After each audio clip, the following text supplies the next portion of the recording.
سامری جادوگر کی کہانی۔ بہت عرصہ پہلے ایک دور افتادہ بستی کے قریب ایک خوفناک جنگل تھا۔ اس جنگل میں ایک جادوگر رہتا تھا جسے لوگ سامری جادوگر کہتے تھے۔ کہا جاتا تھا کہ اس کے پاس ایسے جادوئی منتر تھے جو کسی کو بھی پتھر میں تبدیل کر سکتے تھے۔ لوگ اس جنگل کے قریب جانے سے کتراتے کیونکہ جو بھی وہاں جاتا وہ کبھی واپس نہ آتا۔ ایک دن ایک بہادر نوجوان جس کا نام دانیال تھا اپنی گمشدہ بہن کو تلاش کرنے جنگل میں چلا گیا۔ اس کی بہن چند دن پہلے وہاں کھیلتے ہوئے لاپتہ ہو گئی تھی۔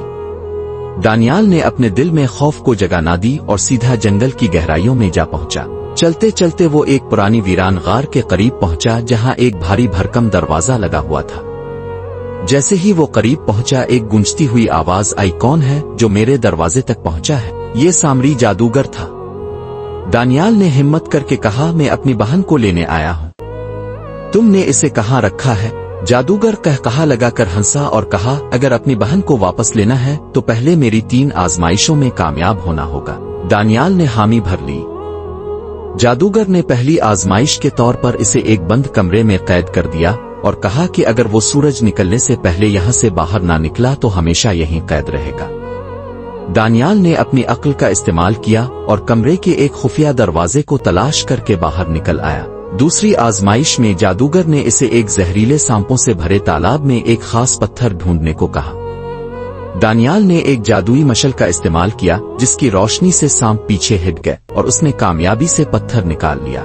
تیسری اور آخری آزمائش میں سامری جادوگر نے دانیال کو ایک پہیلی دی، وہ کیا چیز ہے جو روشنی میں نہیں دکھتی مگر اندھیرے میں سب کو راستہ دکھاتی ہے؟ دانیال نے تھوڑی سوچ کے بعد جواب دیا، امید۔ یہ سن کر سامری جادوگر چیخنے لگا کیونکہ وہ جانتا تھا کہ اس کا جادو بس جھوٹ اور خوف پر مبنی تھا۔ سچ اور امید کے سامنے وہ بے بس ہو گیا اور اس کا جادو ختم ہونے لگا۔